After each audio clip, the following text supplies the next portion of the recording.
You're listening to a 3CR podcast created in the studios of independent community radio station 3CR in Melbourne, Australia. For more information, go to allthews.3cr.org.au. Well, we're back on air. I'm sure you're all celebrating. I'm not, and I'll tell you why later on. Now, I know this is boring, but the radiothon is around the corner. That's right. Now, you do have options in life. You can listen to the corporate-owned media. You can listen to the government-gelded ABC, or you can listen to Community Radio 3CR. There's only one problem. You see, the problem is money, M-O-N-E-Y. We live in a private investment for private profit society. And that's what we live in these days. You know that. So money is always an issue. And I know you're all bleating about the cost of living and the fact that you can't make ends meet. But how would you feel if 3CR wasn't on air? Think about it. Now, Radiothon is an important time for this particular community radio station because unlike the great majority of community radio stations, we are totally independent. We are not dependent on commercials, corporate sponsorship, government money. We're dependent on you. So if you think 3CR is an important part of your life, well, think about donating to your favourite programs during the Radiothon, which will begin in mid-June, which is not far away. It's about 6 weeks away. Now, it's very easy to donate, but more importantly, why bother? Why bother? You've got all these issues you need to deal with. You've got to pay your electricity bill. Why bother? Well, keep the radio station on air because it provides an important part of people's lives. It helps to, improve your capacity to struggle for change. It brings you together with like-minded people. Now, on the Anarchist World this week, we don't give out any prizes, all right? We're not into that type of crap. But the important thing is that if you are a wage earner, you can get a legal, legitimate tax deduction by donating to the community radio station during the Radiothon, as long as you pay up before the 30th of June, the end of the financial year. Legitimate, legal tax deduction. So if you're a wage earner, why waste your time providing money for nuclear submarines? And if you're not a wage earner, well, remember that glow you get in your heart when you do an act of kindness, when you give somebody a cup of coffee that's homeless? Well, you can get the same glow in your heart if you donate. I've got to be serious here. To donate to the Radiothon. All right, the sacred cows have come in. They're not happy. There's a bit of friction between them and the Pakistani authorities. They're not very happy at all. They've decided they're going out. They're not going to listen to the program. They've got better things to do in their lives. Well, sacred cows, that's why they're sacred. The community radio satellite is upon us. We're about to be blasted off into the stratosphere to join the rest of Australia, courtesy of the Community Radio Network. Great people. Unfortunately, they're based in Sydney via the Community Radio Network. Great people, only one problem, they're based in Sydney, but we can sort that out one day. This program is streaming live on 3CR, from 3CR studios in Melbourne. That's right, in Melbourne town. The program is podcast. You can access the podcast by going to 3cr.org.au. And my name's Joseph Toscano. If you wonder what anarchy is all about, anarchos without rulers. It's about creating a society without rulers. How do you create a society without rulers? Well, it's about inequality of power and wealth, because inequalities in power and wealth which give rulers the ability to determine the lives of billions of people. Simple concept. So an anarchist society is one that's based on the maximum number of people being involved in making decisions that affect them and society where wealth is held in common and used for the common good. It may sound airy-fairy, Don Quixote-like, but the fact is that human beings have been struggling to free themselves from the handcuffs that we all have in terms of the fact that most societies in the world today are based on hierarchical principles. That was a cough. Wonder why that happened. Who knows? Now, I'm sure you're all excited. The Labor Party won the election in a landslide. Well, it's got about a 10 to 15 seat majority, which is a landslide these days. But what does it all mean? What's it all about, Charlie? What's going to happen to our friends in the Liberal National Party? What's going to happen to the Greens? All these are things that will come out in the wash in the next few weeks. Now, one very important consequence of this election victory is that the culture wars are finally over. For far too long, major elements within the Liberal National Party have believed the garbage that comes out of Sky News overnight, that what people are interested in is the culture wars. And for the last 2 decades, we have seen debate after debate after debate about issues that should have been buried, resolved generations ago. Things like people denying that this country was based on the violent dispossession of its original inhabitants. People denying that climate change was a reality. So although there'll be fringe elements in society still, promoting the culture wars, the fact are the culture wars are over. They're finished. So what does that mean? What does that mean for you and me? What does a comprehensive Labor victory mean? Those of you who in the electorate of Flinders know that I stood there as an independent on a radical economic platform. Instead of us beating each other over the heads regarding identity politics or the culture wars, the fact is we have now moved into an important new avenue of struggle. It may be new in the 21st century, but it's nothing new as far as human history is concerned.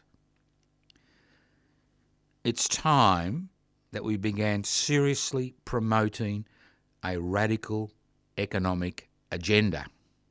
That's right, a radical economic agenda. Not necessarily revolutionary, but reformist. Simple reformist changes to address the perennial issues which face us as a community, as part of a sovereign nation state, as individuals, as family groups. Because the Labor Party has been elected with a majority, doesn't really change the trajectory of a 21st century Labor Party, whether it's in Great Britain, or Little Britain, as we should call it today, or Australia. The fact is that they have hitched their horses to private enterprise. And it was interesting to see when Mr. Albanese, the Prime Minister, welcomed the extensive victory they had, that he talked about building, getting the private sector to build homes. And that's what it's been all about for the last 40 to 50 years. It's about the state washing its hands of its responsibility to look after the interests of its citizens. No wonder at this election, 1/3 of electors either voted for, independents or minor parties, and only a little bit over a third voted for the Labor Party, a little bit under a third voted for the Liberal National Party. Because the fact is that the fundamental struggle that we face today in 2025, it's about promoting a radical economic agenda to try to resolve many of the issues which will continue to face us, irrespective of who finds themselves in government, irrespective of the vestiges of the culture wars been spoken about. And that is the key. And I'll go through this again and again and again, because I think what the Australian people have demonstrated is what all people have demonstrated over thousands of years, that they are interested and want change which gives them and their dependents and their friends and their workmates security.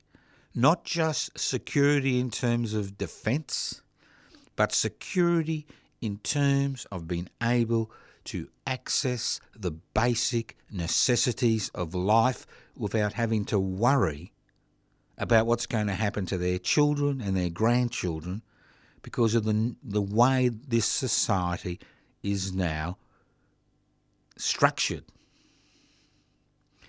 Because never in the history of this country since Federation, and I'm not talking about Indigenous cultures, but since Federation, have we seen a more concentrated effort to divest the responsibility of the state onto the private sector. Now, Mr Albanese and his Labor friends are hoping, praying, that the private sector will be able to step into the void and provide the necessary impetus for change. What everybody seems to have forgotten, except possibly listeners to the Anarchist World this week, and other people obviously, is that fact that a private investment for private profit ideology is essentially based on exploitation. That's how you create profit, by exploiting other people's resources, other people's labour, and by marginalising significant sections of the Australian community. Now, obviously, having access to universal health care is critical, because with an ageing population, we find ourselves in a situation where chronic health issues begin to dominate people's lives, not just in terms of the older sections of the population, but younger, more middle-aged sections of the population who have a responsibility, a social responsibility, to look after elderly parents, relatives and friends. So the culture wars are over. Obviously there'll be skirmishes by people, what is it, Fox News overnight. I've never seen it, never want to see it. I mean, where Mr Dutton used to go and, pray. The fact is, these people are irrelevant. Totally irrelevant. We've moved from a culture wars to truth-telling. That's the issue as far as cultural change is concerned. But it's the radical economic agenda. Now, obviously, anybody who thinks that Australia is ripe for revolutionary change is delusional, totally delusional. And although you or I may think that we need revolutionary structural change, the fact is it's not going to occur in our lifetime unless, obviously, there are critical issues surface in society where our very existence becomes the most important things in our lives. So what am I talking about? And I'll go through this again because repetition is what brings people to look at things.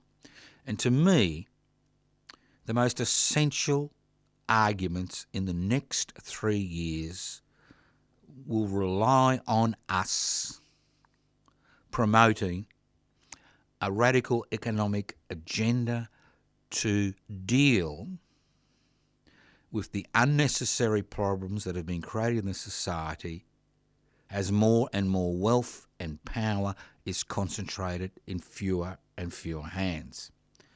So what am I talking about regarding a reformist program which would be instituted by any government? A universal basic income is first and foremost. With the rise of artificial intelligence, with the rise of the virtual world, the fact is not everybody in society will be needed for society to function. And if you remove people in a private investment for private profit world from the wage system, then you have a cocktail for radical change, possibly even revolutionary change. So in the interim, the struggle for a universal basic income where everybody in the society has the capacity to live a reasonable life, not a luxurious lifestyle, but a reasonable life, is becoming paramount in terms of our activities, because more and more and more people will no longer need to be employed in this society. I mean, that's the reality we face in 2025. That's the reality you and I face. The next thing we need to look at is, how do you fund this? How do you fund this? How do you fund this? How do you fund this in today's society? Not in some never society somewhere in the future, but how do you fund a universal basic income? And you're not going to fund it by increasing taxation on wage earners. It's hard enough now to actually look after the interests of people with a taxation system which is fundamentally flawed, which is based on taxes from wage earners and from a goods and services tax, which has the maximal impact on those that have the least. So taxes we should be looking at, and when people talk about taxation reform, taxes we should be looking at is things like a 1% financial transaction tax. We have a goods and services tax. Why shouldn't we have a 1% financial transaction tax? Then we should look at things like stock markets, share markets. A 1% stock market, share market tax. Not a great impost on investors, but what it means is there'd be enough income derived to actually support a universal basic income. Now, when we talk about a universal basic income, if you decide that you want to continue to work, the more you earn, the less of that income you have through the taxation system. So these are just simple ideas. There is nothing radical. There's nothing, difficult about them. Simple ideas.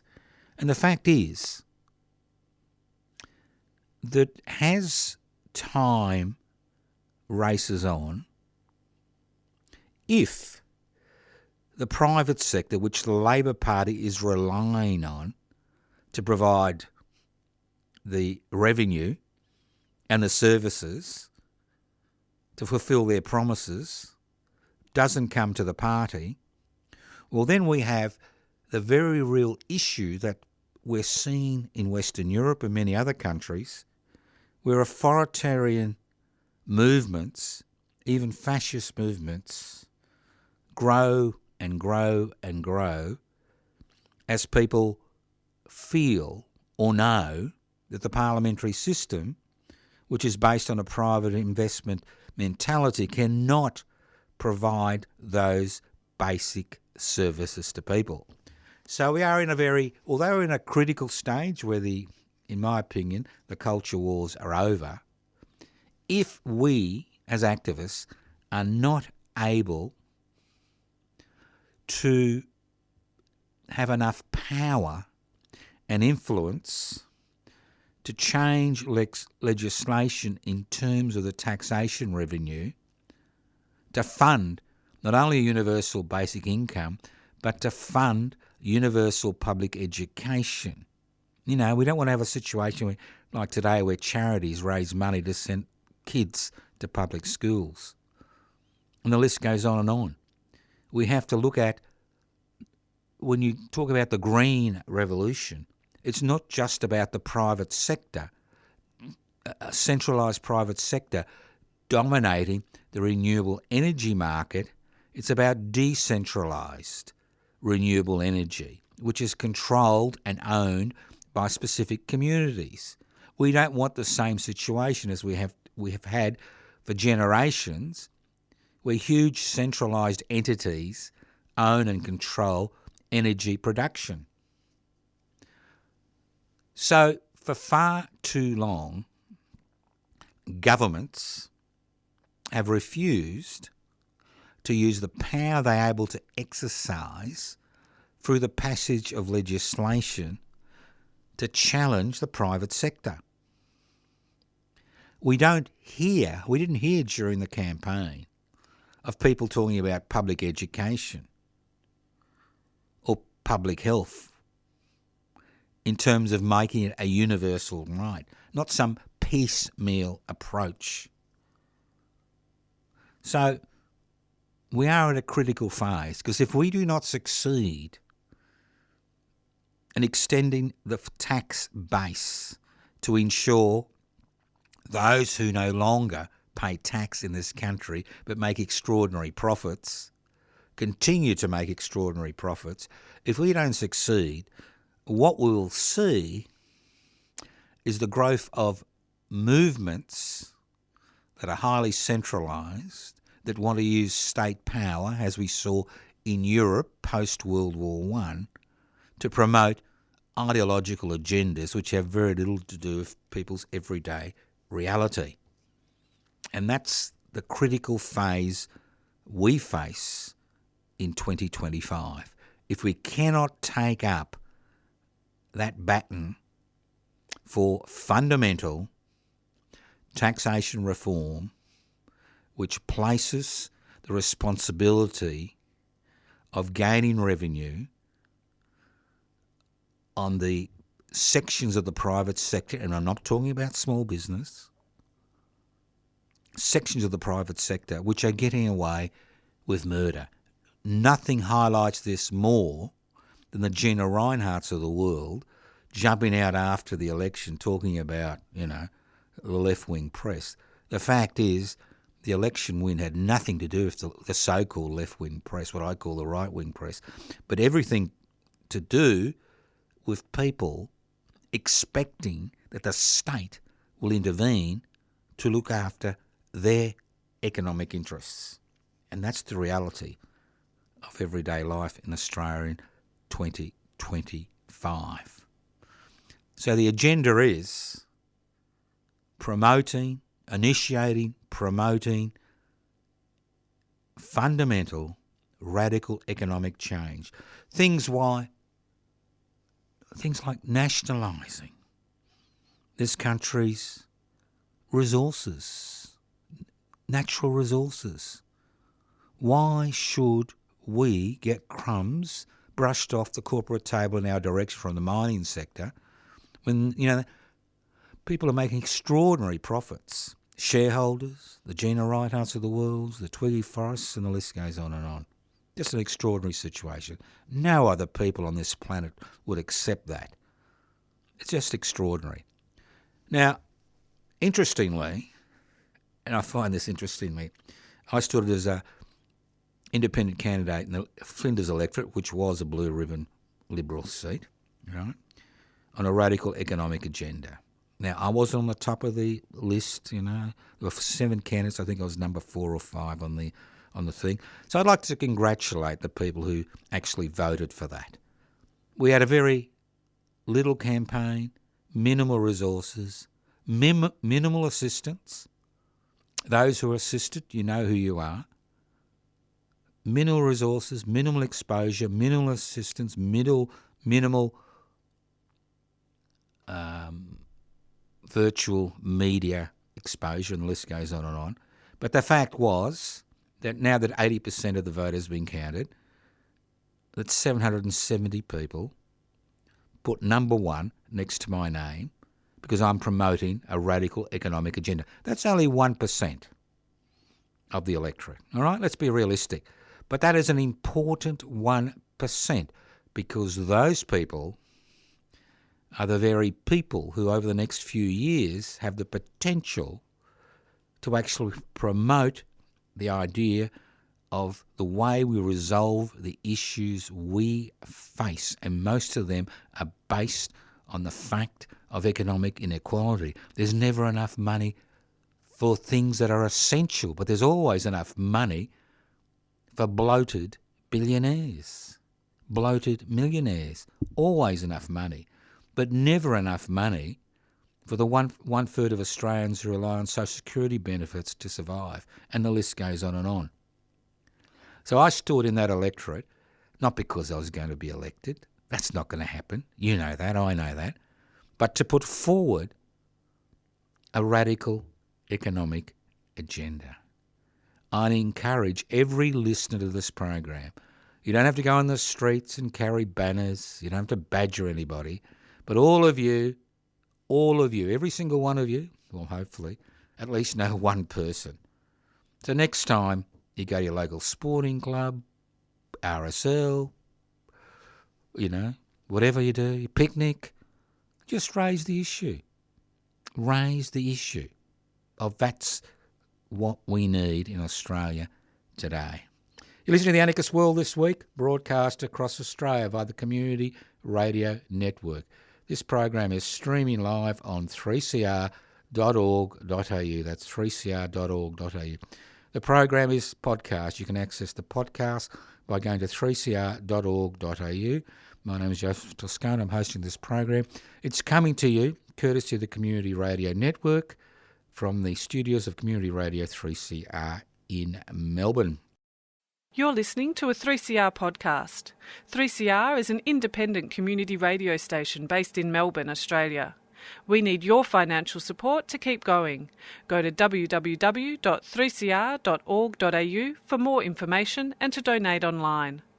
Now stay tuned to hear the rest of your 3CR podcast. Let's move on. Gaza. Extraordinary, isn't it? 2 months. A people where 80 to 90% of the population had basically been reduced to rubble. The buildings have been reduced to rubble, Extraordinary, isn't it?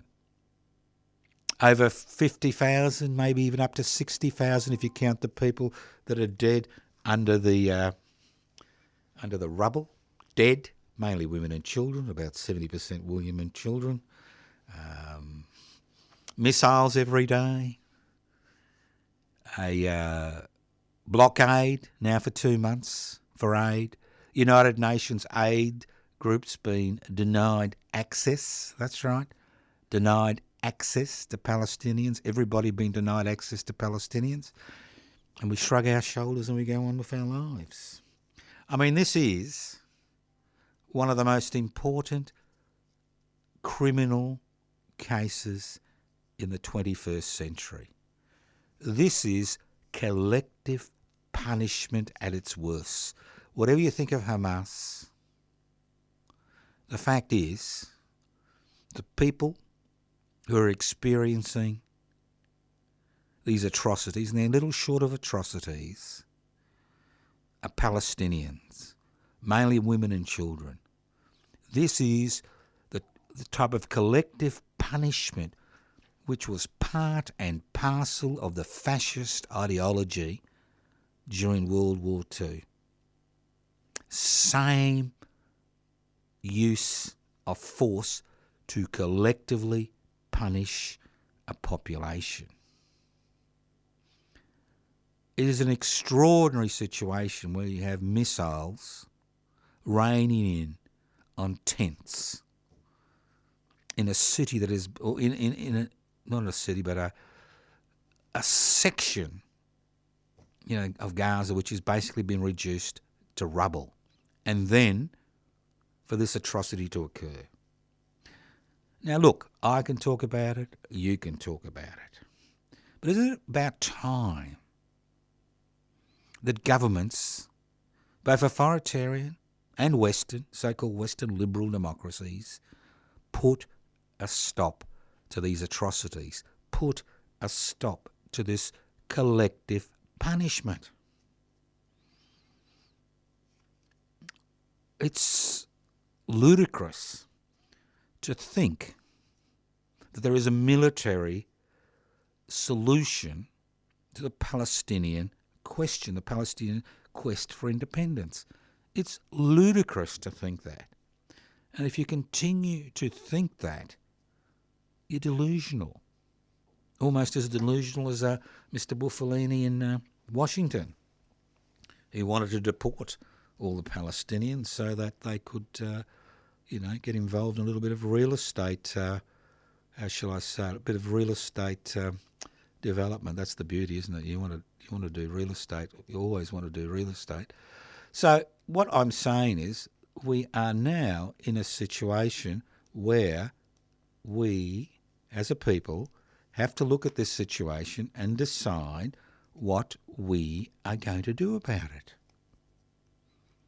Well, you can put pressure on governments, but it's gone beyond putting pressure on governments. This is a situation where governments around the world need to act. Now, I know this is a little bit lateral thinking, but what would happen? What would happen? All right? What would happen if a flotilla of ships, not individuals, ships, not people who have the good things in their heart for the people of Palestine who are suffering, but maybe a flotilla of ships from Western Europe. Would the Israeli forces, say, bomb a French warship as it made its way to Gaza? Or an Australian warship? Or a German warship? Or a British warship? In terms of trying to break this impasse, where 2 million people who have suffered enormously over almost 18 months period have been collectively punished for the actions of a political organisation or a government within Gaza. It's extraordinary. You would think, considering the carnage and considering what the Israeli forces are doing and are going to do in Gaza in the next few weeks, considering the people of Gaza face imminent starvation, let alone humiliation and degradation, the fact is you would think that somewhere in the world, whether it's China or even Russia, whatever, would send a warship to Gaza to actually break the economic blockade. Think about it. Even the President of the U.S.A. was talking about food to Gaza, because there comes a time when even world leaders are forced to act because of the brutality of what's occurring in Gaza. I mean, collective punishment is one of the most evil acts that can occur in any society, where a group of people, irrespective of who they are punished by another group because of they are that group of people. And it's time for a bit of lateral thinking.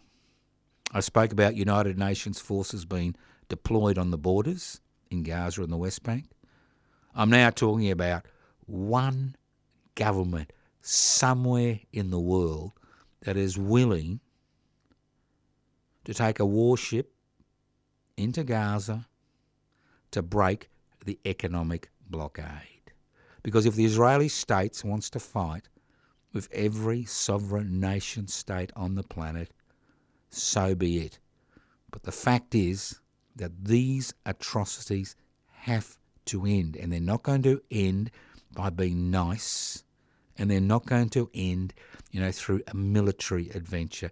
They're only going to end when enough pressure is applied on the current Israeli government for them to understand that what they are doing is not only trashing the reputation of what exists in Israel, but they are creating generations of Palestinians whose hatred will be so intense because of what they have experienced as children that peace will never come to this section of the world.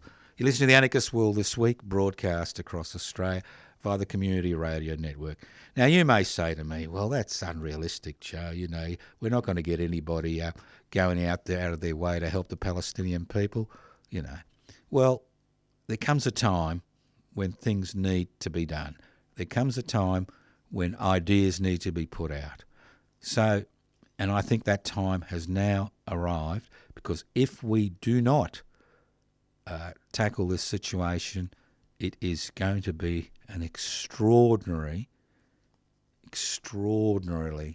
thing that's going to happen in the 21st century, the so-called civilised century.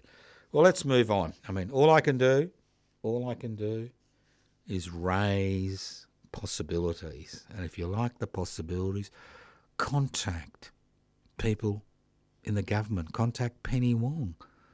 Ask her why is an Australian sent a warship to break the blockade in Gaza? Are they happy with what's happening in Gaza? Let's move on. Murdoch's media diminishing role. If there was one good result of the election, was the fact that the Murdoch media, with the rise of virtual media, has now become almost irrelevant. You listen to their radio programs, you look at their TV, their media outlets, the garbage they print, and you think to yourself, are these people living on planet Earth? Don't they understand that the world has moved on? Don't they understand that the so-called radical baby boomers, the protesters of the 60s and 70s, are on their way out? Don't they understand that younger people in this country are sick and tired of being fed crumbs off the corporate table, of having to work 2 or 3 jobs and go to university and having a HECS debt? Think about it. Of not being able to buy a home, of being pushed around by real estate agents in a rental market, of spending more and more of their income on keeping a roof over their head, of seeing any future being trashed by a private sector that's totally out of control. The only good thing about the virtual world is that the Murdochs of the world are a dying breed. Their media outlets, the pathetic garbage that comes out of their media outlets is something that people, an increasing number of people, especially younger Australians, are no longer interested in. Doesn't mean there aren't the rabbit holes in the virtual media, the hate stations in the virtual media, the conversations which go nowhere, the conversations which marginalise people who are different. But the fact is, no longer do they have a stranglehold on the way people think and act. And in many regards, the Murdoch media is now the repository of hemorrhoid creams, funeral plans and old age homes. These are the type of people that advertise on the Murdoch media, because this is the type of portion of the population they are, the older portion of the population. My people, I'm a baby boomer, my people that they're advertising to. And even my people are getting very tired of all this, because irrespective of their love of the almighty dollar and the fact that we've kowtowed in front of the almighty dollar, and in fact that we have allowed privatisation to be the scourge, the virus of privatisation to destroy our networks, our government-owned structures. We've allowed all that to happen on our shift. The fact is, we are now seeing that our children and grandchildren are still economically dependent on us in order to access the basic necessities. And if your mother and father worked hard all their lives in a job where they didn't earn a lot, the fact is that as they get older, they've been discarded because they don't have that superannuation balance. So once again, we are seeing that this so-called intergenerational struggle is something of a furphy. It's not an intergenerational struggle. It's a struggle to ensure that the state looks after the interests of its people. Now, you may think that the election of a Labor government is going to resolve all your issues, but the fact is, will the private sector be able to deliver? Will they be able to deliver? And people are already talking about the only way the private sector is going to be able to deliver is by increasing productivity. You like that song? Remember the leaners and whatever it is, I've forgotten. Increased productivity. Increased productivity is the new mantra. So what is increased productivity? Increased productivity is about squeezing more out of you as a wage earner. We squeeze more out of you, and there'll be more profits, not for you, but for those people who own the means of production, distribution, exchange and communication. And that's what increasing productivity is about. We shouldn't be talking about increasing productivity. We should be talking about diversifying the economy. When you leave the economy in a capitalist society to one sector of society, and that's the private investment, the private profit sector, what happens is there is no competition. If there is no competition, prices continue to rise. We've seen this in NDIS, where the services which are provided by NDIS are basically provided by the private sector, which is exploiting the system to line its own pockets, not to provide essential services to people on their books. And we see this constantly in the private sector.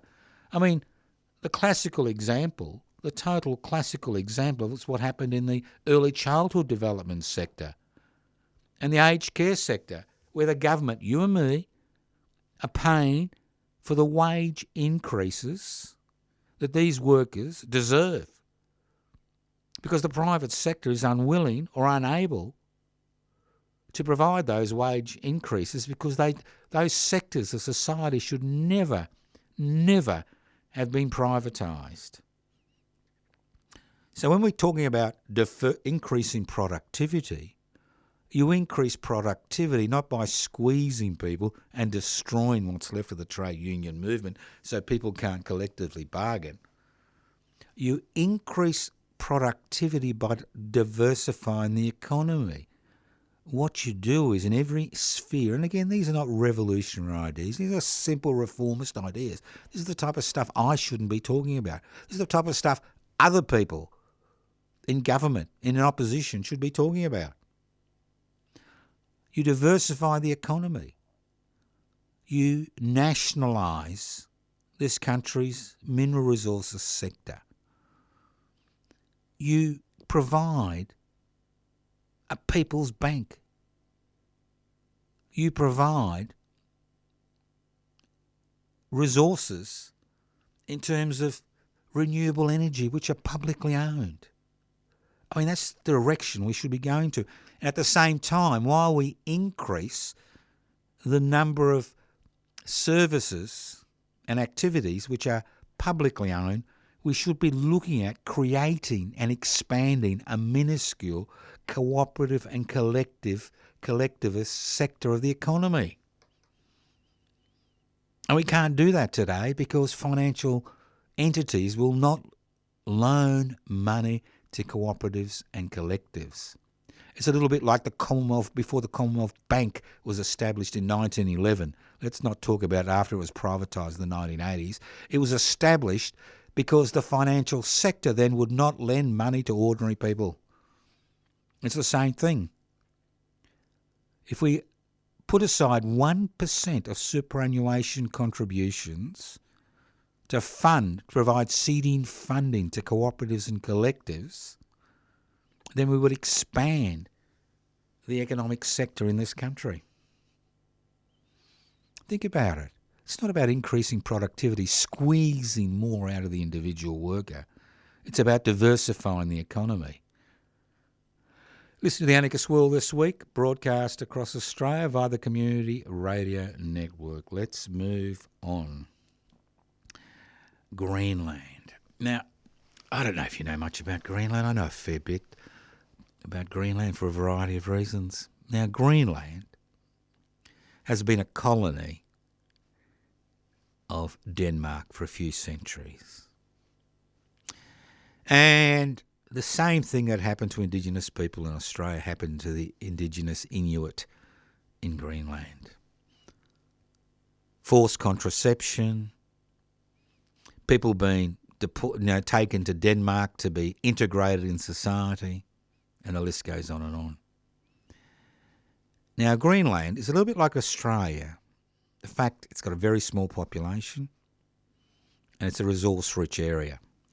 Now, the U.S.A. is very interested in Greenland and they keep telling us they need it for their security. Well, can I tell you something which is common knowledge which nobody talks about? There have been US bases, quite extensive US bases, in Greenland since World War II. And they were there as a forward station in terms of if the Ruskies, the Soviet Union launched some type of preemptive strike. And they are still there. They're quite extensive. And when the Vice President of the U.S.A. went to Greenland, he went and visited these bases. Now, they want to take over Greenland, not just for their mineral resources, because they're concerned if the people of Greenland obtain their independence from Denmark, it's one of the last colonial structures like West Papua, that they may ask the Americans to take their bases off Greenland. Think about it. So the buffoon in Washington may think it's a economic bonanza for the U.S.A. and private companies, but the fact is that they've already got bases there, and their major concern is if Greenland achieves independence from Denmark, that the future of those bases could be in doubt. Let's move on. All right, let's move on. Look, I got some. My specialty is unsolicited advice. I give a lot of unsolicited advice, which, people don't take usually, and I can understand why they wouldn't take it. I wouldn't take unsolicited advice from somebody like me. But being a nice person, a very nice person, I thought I'd help the Liberal Party. I think it's about time that we helped our mates in the Liberal Party, because Robert Nixon's broad-based coalition, which kept the Labor Party out of power for over 2 decades, has been cremated. And why has it been cremated? Because its local branches across the nation have been targeted for the last 30 years by ideological factions in the community which promote the culture wars, which promote division, which promote hatred. And the dilemma for the Liberal Party is there are no moderates left in the Liberal Party. Now, there was a parliamentarian, I think, called Engst, E-N-S-T. I've forgotten his full name.